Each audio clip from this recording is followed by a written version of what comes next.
It is January 23rd, 2026. And I want you to picture the fashion industry right now at this very second. It feels quiet, doesn't it? A little bit rudderless. It really does. It's the silence after a thunderclap. We are, roughly 6 months past the moment everything changed? June 2025. That was it. The moment the tectonic plates shifted. Resignation. Anna Wintour steps down. The bob. The sunglasses. The Dame commander of the British Empire finally leaves the building. After 37 years. And I don't think we can overstate the magnitude of this. I really don't. We aren't just talking about an editor leaving a magazine. I mean, editors leave magazines all the time. Right, that's just business. This is more like the death of a monarch or, the collapse of a specific type of government. It is the end of an organizing principle for the entire industry. It's the end of the monarchy of taste. That's what it feels like. That is the perfect way to frame it. For 37 years, Anna Wintour wasn't just reporting on fashion. She was, in a very real way, dictating the visual language of the entire globe. She was the source code. Exactly. She decided what was in and what was out with a nod of her head. Or, more likely, with a complete absence of a reaction. 37 years. It's a staggering number. I was looking at the tenure of Fortune 500 CEOs to compare, just to get a sense of the scale here. And what did you find? The average tenure for a CEO in that bracket is something like 4.9 years. Wow. Yeah. Presidents get 4, maybe 8 if they're lucky. Anna got 37. She outlasted industries. She outlasted technologies. She survived everything in that time. I think that is the part that fascinates me most. I mean, think about the timeline. She survived the death of print media, which should have been a kill shot. Right there. That should have been the end. But then also the rise of the internet, the influencer economy, the 2008 recession, which just decimated luxury spending. And the 2020 racial reckoning, which took down a lot of her peers. She outlasted everyone. So here's the mission for this deep dive. We have a massive stack of sources here. The detailed biographical dossiers, the Condé Nast financial reports, the Devil Wears Prada cultural analysis, and of course all the coverage of her exit last year. We're going to look past the meme. We have to. Right, because if you only know her from the Meryl Streep movie or the GIFs on Twitter, you know the caricature. You know the ice queen. You know the difficult boss who throws her coat at her assistant. And that's a fun character, but it's not the whole story. I want to know the executive. I want to know the business mechanics of how a single woman accumulates that much power and holds onto it for nearly 4 decades in an industry famous for being, incredibly fickle. Then we have to look at the machinery she built. This is a story about the professionalization of an entire industry. I mean, before Anna, fashion was, it was a hobby for the rich, a little bit of a cottage industry. The frivolous. Exactly. After Anna, it was a multi-trillion-dollar global entertainment complex. That's the shift. But to understand the machine, we have to understand the architect. And looking at the early biographical data you pulled, I was struck by one thing immediately. We love a rags to riches story in fashion. We love the I was sewing hymns in a basement narrative. And this is decidedly not that. Not even close. It's the opposite of that. No. If you want to understand Anna Wintour's management style in 2025, you have to go back to London, 1949. She wasn't born into fashion. She was born into media royalty. Her father is Charles Wintour. And in the sources, he's described as a titan of Fleet Street. He was the editor of the Evening Standard, a legend in his own right. They called him Chilly Charlie. Chilly Charlie. So the emotional temperature, that sort of ice queen demeanor, might be genetic. It appears so. But Charles is the key to the whole operation. He wasn't just a newspaper man. He was a brutally efficient editor. He understood the business of attention long before we had algorithms to measure it. And he taught Anna a specific lesson about relevance when she was still a child. This is the part of the story that I think sets the entire stage. I found this detail fascinating. We're talking about the swinging 60s in London. I mean, you've got the Beatles, the Stones, Mary Quant. The culture is just exploding. And Charles Wintour is sitting there running this very serious newspaper, but he's obsessed with the youth market. He saw the demographic shift before anyone else. He was a numbers guy underneath it all. He realized that the post-war generation, the boomers, were going to control the economy. So he did something very Anna. He didn't guess what they wanted. He went to the source. You went to the source. He treated his teenage daughter like a focus group. Imagine that dynamic at the dinner table. You're 15 years old, eating your peas, and your dad, Chilly Charlie, asks, how do we structure the layout to appeal to the 16 to 24 demographic? But she answered, And he listened. That's the other part of it. He actually added a column to the Evening Standard based on her advice about what young people were actually doing, listening to, and wearing in London. So this is the first nugget of the Wintour playbook. Don't judge the youth. Monetize them. Understand them as a market force. While other aristocratic parents were probably horrified by the 60s counterculture, the long hair and the loud music. Charles Wintour was trying to figure out how to sell ad space against it. Precisely. And Anna absorbed that lesson completely. She saw that cool wasn't just an aesthetic, it was a currency. And, let's be honest, she had the pedigree to back it up. Oh, absolutely. This wasn't a middle-class kid trying to break in. No, we're talking about a family tree that includes a prime minister and the Earl of Bristol. Her great-great-great-grandmother was the Duchess of Devonshire. This is old English aristocracy. And that gives you a certain kind of confidence, doesn't it? The kind of heavy upper-crust British confidence where you don't feel the need to raise your voice because you just assume everyone is already listening. It's the confidence of someone who has never once in their life worried about paying rent. But, and this is the twist in the story, she was a rebel. The bob. The bob. She started wearing that hair at age 14. That is just wild to me. Who has their personal brand locked in at 14? I had braces and a terrible perm at 14. It's a visual declaration of consistency in a world of chaos, and the 60s were chaotic. She created a uniform for herself, a logo. She was attending North London Collegiate School, which is very prestigious, very rigid, and she's there taking up her hemlines, constantly skirting the dress code. But it's interesting, she wasn't rebelling to be a hippie. She wasn't dropping out to join a commune. She was rebelling to be chic. Exactly. She wasn't burning the establishment down. She was restyling it from within. And this leads to the most controversial part of her education, or, well, strictly speaking, the end of it. The dropout. This is a crucial pivot point in her biography. She leaves North London Collegiate.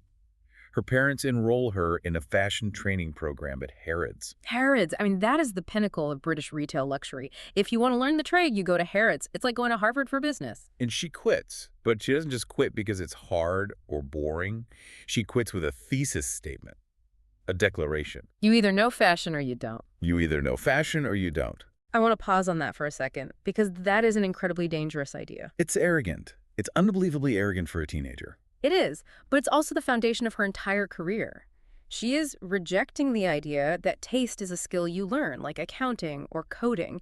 She's making the argument that taste is an instinct. You have the gene or you don't. Which implies that she believed, at roughly 16 years old, that she already knew more than the people teaching the course at Harrods. She bet on her own eye. And her father, Chilly Charlie, again, he facilitates this. He doesn't force her back to school. He gets on the phone and arranges her first job. At Biba. At Biba. And for our listeners who might not be deep into 60s fashion history, Biba wasn't just a store. It was a scene. Biba was ground zero for swinging London. Biba was where the Rolling Stones hung out. It was dark, it was moody, it sold a lifestyle. It was the first lifestyle brand before that term even existed. So working at Biba at 15 is like working at Apple in 1980, or maybe OpenAI in 2023. Yeah.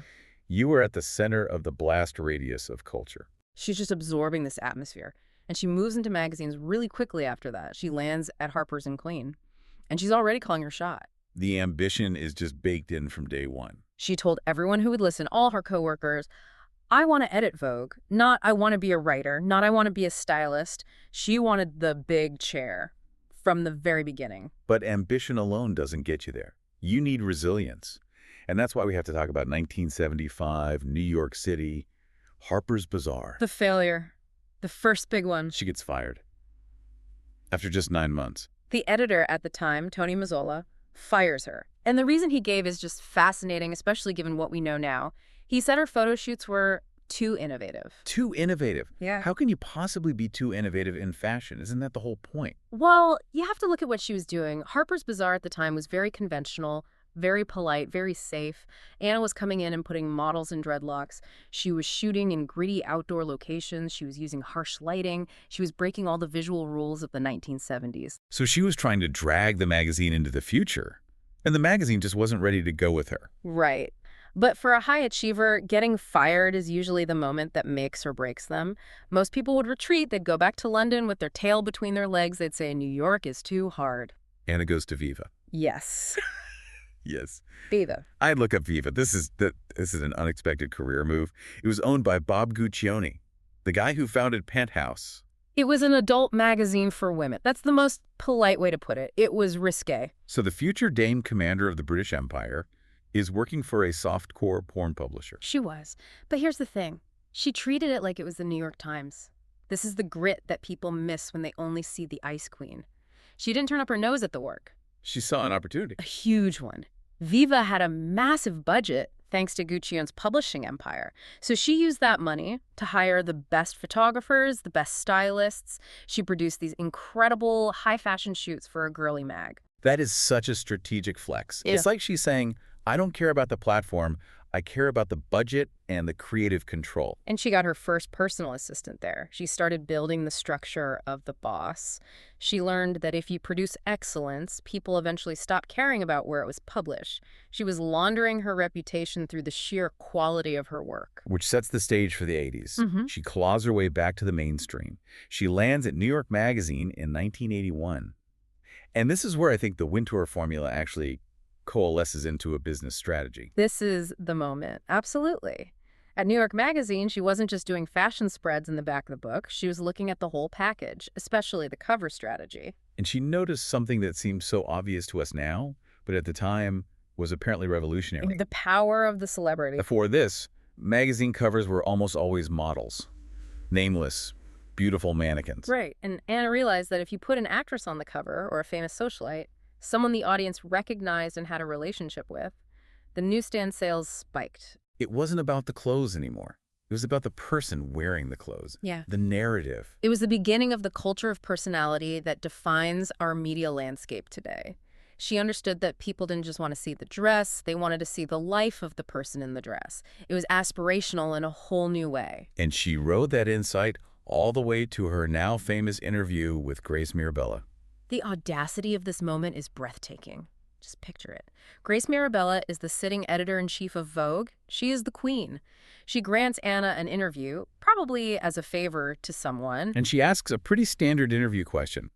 What job do you want here? And Anna, without blinking, says, I want your job. your job. To her face. I mean, imagine the silence in that room. It's like walking into a final round interview and telling the CEO, I'm here to pack your boxes. But here's the thing about Condé Nast at that time, especially under C. Newhouse. They didn't see that as insubordination. They saw it as hunger. Condé Nast thrived on that Shark Tank energy. They loved it. They loved it so much. They started a bidding war to get her. They made her the first ever creative director of U.S. Vogue in '83. Doubled her salary. But she still had to prove she could actually run a team, run a whole magazine, so they shipped her back to London. A trial run. They sent her to run British Vogue, and this is where the nuclear Wintour legend really begins. Because she didn't go back to London to make friends or, have a nice cup of tea. No. She went back to clean house. She fired longtime staff. She terrorized the copy department. She wanted to Americanize British Vogue. What does that mean exactly, to Americanize it? What was she changing? Well, British Vogue was very eccentric. It was about aristocracy, English roses in a garden, country weekends. It was slow. It was polite. Okay. Anna wanted it to be fast. She wanted it to be about careers, money, sex, and power. She basically introduced the concept of the working woman to the pages of British Vogue.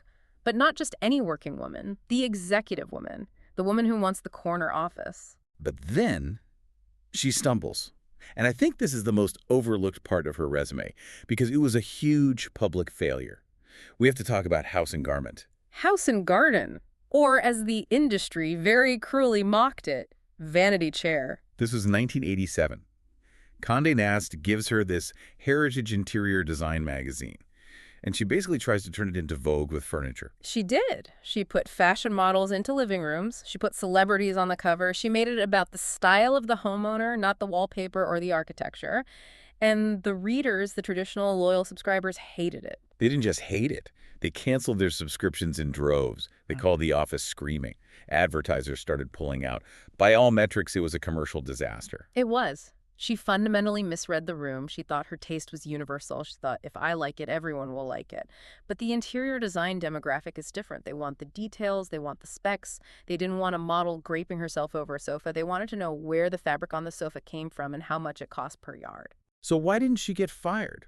I mean, if I lose a company millions of dollars in ad revenue and alienate the core customer base, I'm clearing out my desk. This is the ultimate lesson in corporate politics.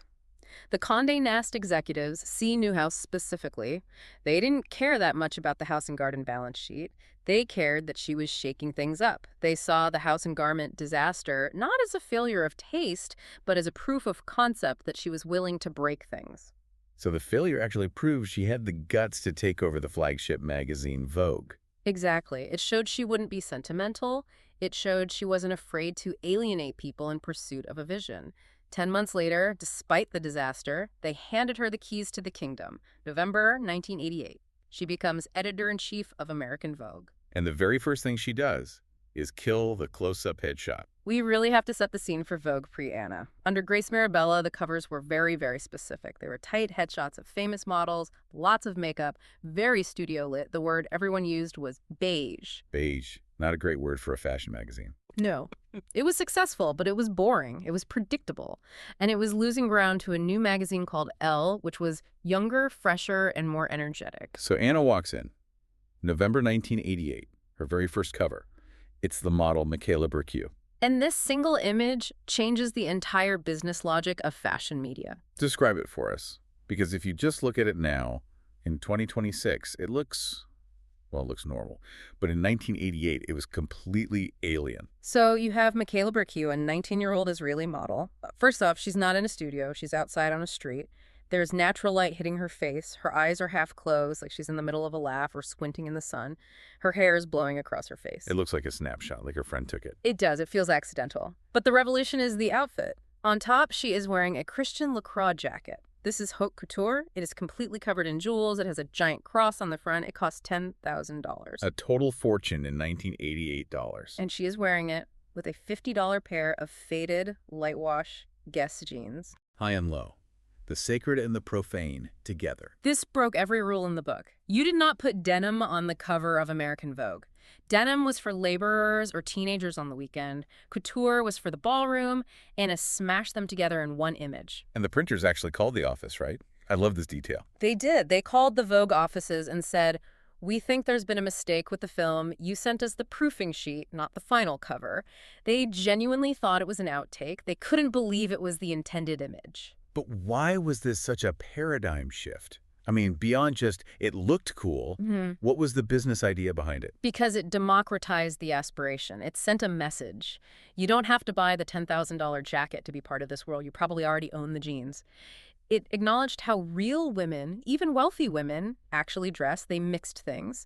It moved fashion from the pedestal of the studio to the reality of the street. And Wintour, looking back on it, she claimed this wasn't some grand intellectual statement. No, her explanation was much simpler. She said the couture jacket was actually part of a suit, but Michaela had gained a little weight on vacation and the skirt didn't fit. So the stylist just threw on the jeans she was already wearing. So it was an accident. A happy accident. Wintour said she just sensed the winds of change. Again, it comes back to that instinct. She wasn't analyzing data. She was feeling the cultural shift. She knew the stiffness of the 80s was dying and the casual luxury of the 90s was about to be born. So she secures her throne, she revolutionizes the cover, and she starts this decades-long reign. But now we have to talk about the myth. Because for millions of people around the world, Anna Wintour isn't a person. She is Miranda Priestley. The Devil Wears Prada, the book that changed everything. The book comes out in 2003. Lauren Weisberger, one of her former assistants, writes this thinly veiled roman à clef. Then the movie follows in 2006. Meryl Streep gives this iconic Oscar-nominated performance.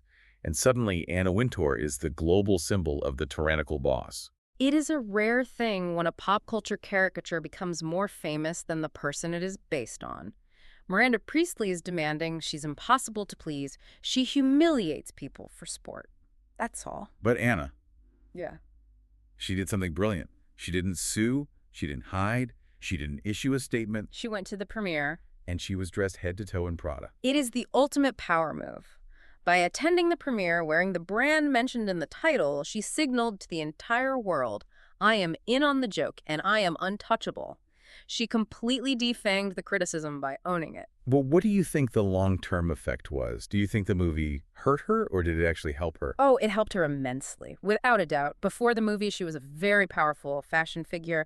After the movie, she was a global celebrity. It made her a household name in places that don't buy Vogue. It cemented her reputation as this incredibly powerful, formidable figure. And in corporate America, being feared is often a form of currency. But let's look at the reality behind that myth. Because the movie shows the tyrant, but the biographical sources show something else. The machine.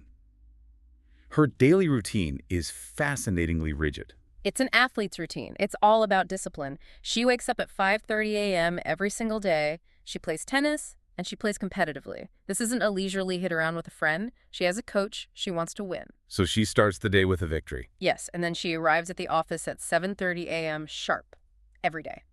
And then there's the famous French exit at parties. I think this is her secret weapon. This is my favorite efficiency hack of all time. He goes to the galas, the benefits, the parties she needs to be at. She shakes the right hands. She is seen by the photographers.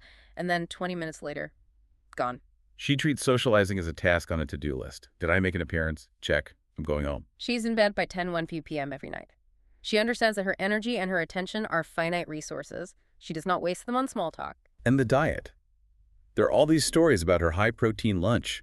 A steak or a hamburger, no bun, delivered to her desk. Again, efficiency.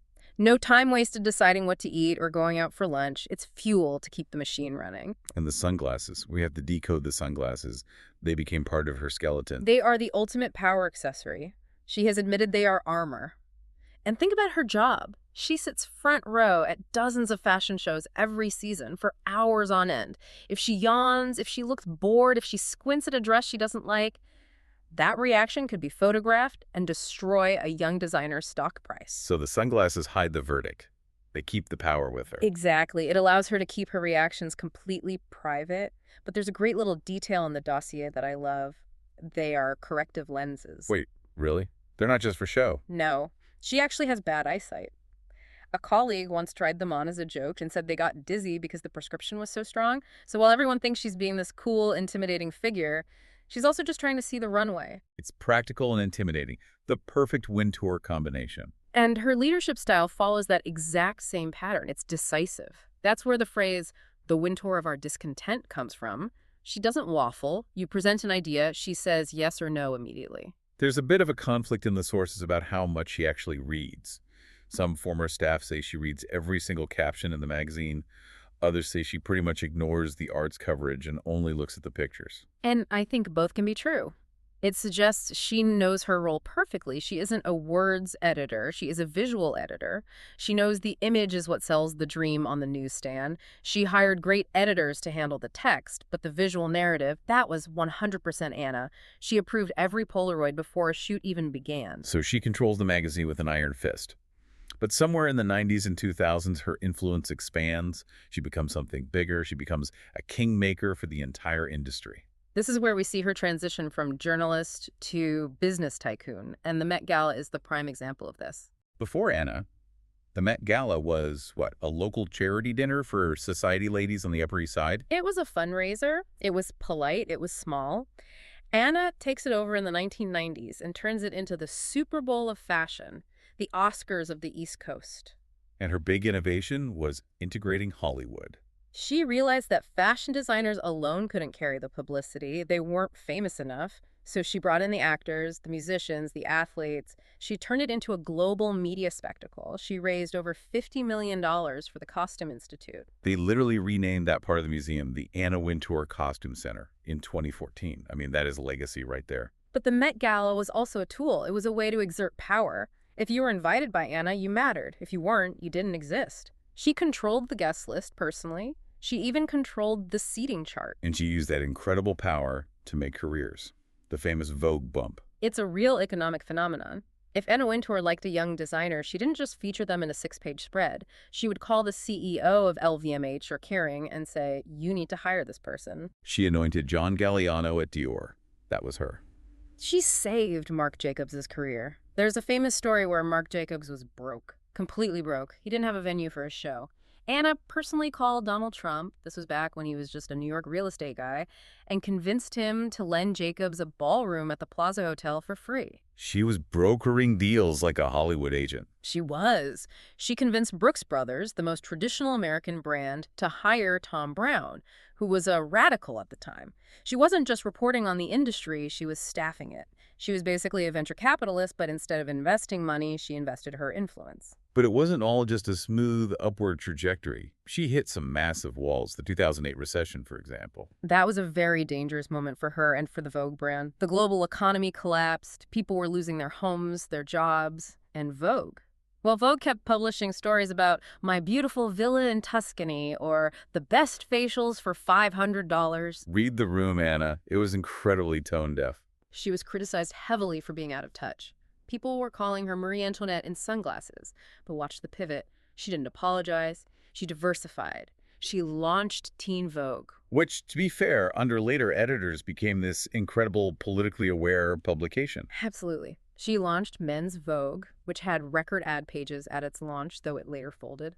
She launched Vogue Living. She pushed the brand into every corner of the market. She was trying to make Vogue an unassailable lifestyle, not just a magazine you buy once a month. And then came the biggest pivot of all, the 2020s, the beginning of the end of the reign. The year 2020 was the year it almost ended for her. The murder of George Floyd triggered this massive global examination of systemic racism in every industry, especially media. And Vogue was not spared.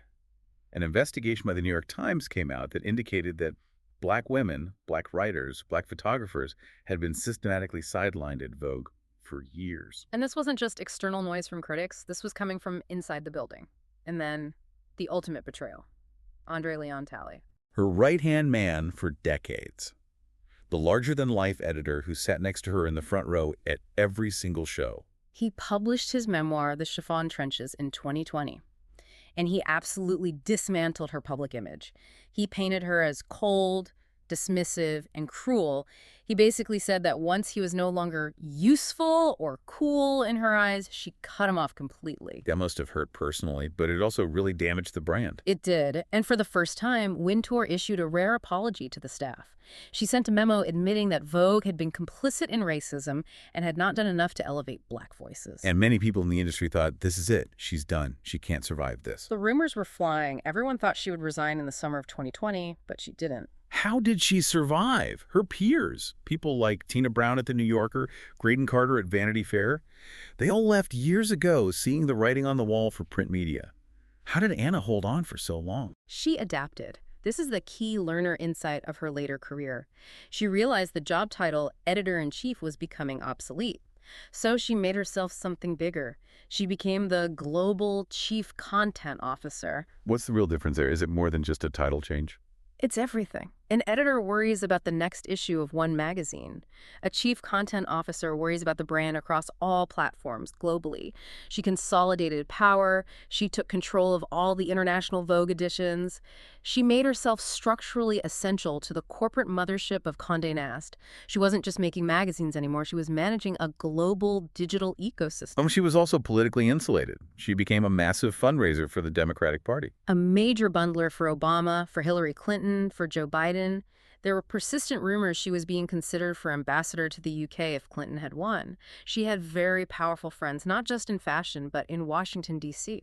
Which brings us to last year, 2025, the exit strategy. It felt very planned. It was masterfully choreographed, a perfect endgame. Step 1, January 2025. President Biden awards her the Presidential Medal of Freedom, The highest civilian honor in the United States. and that award did something important. It legitimized her entire career. It sent a message. This woman didn't just pick clothes, she shaped American culture. It was the ultimate stamp of establishment approval. And then 6 months later, June 2025, she steps down as editor-in-chief. She hands the reins to Chloe Mao, who was the editor of Vogue.com, a very deliberate choice. A digital native to lead the brand into the future. But notice the nuance. Anna didn't retire. She's still hovering. She remains global chief content officer for Condé Nast internationally. She gave up the day-to-day grind of running US Vogue, but she kept the global strategy role. She's still on the board, she's still pulling strings. She just can't let go completely. I don't think she knows how to not work. There's a famous line about sharks, that if they stop moving, they die. I think Anna Wintour is a bit like that. So let's zoom out. When we look back at this entire 37-year reign, what is the legacy? What does it all mean? At the end of the day, Anna Wintour wasn't just a fashion editor, she was the CEO of taste. She professionalized an entire industry. She took a world that was erratic and whimsical and, frankly, a bit of a mess, and she imposed a corporate structure on it. She merged Hollywood and fashion in a way that is now the absolute standard. You can't imagine one without the other now. She did. She made the t-shirt and jeans on a magazine cover fashion. She made the Devil Wears Prada villain an icon. She made the Met Gala a global holiday. She was the last of the great gatekeepers, the last monarch. I think that's right. And that leads me to the big question for our listeners today. We are now in 2026. The algorithm feeds us what it thinks we want to see. Influence is fragmented into a million different TikToks and Substacks. With Wintour stepping back from that central role, will there ever be a single gatekeeper of culture this powerful again? It doesn't feel possible, does it? I don't think so. The internet has democratized taste, for better or for worse. No single person can say, hemlines are going up this season, and have the entire world obey. That kind of centralized power died with her reign. We are in the era of the microtrend, not the monolith. It really is the end of the monarchy.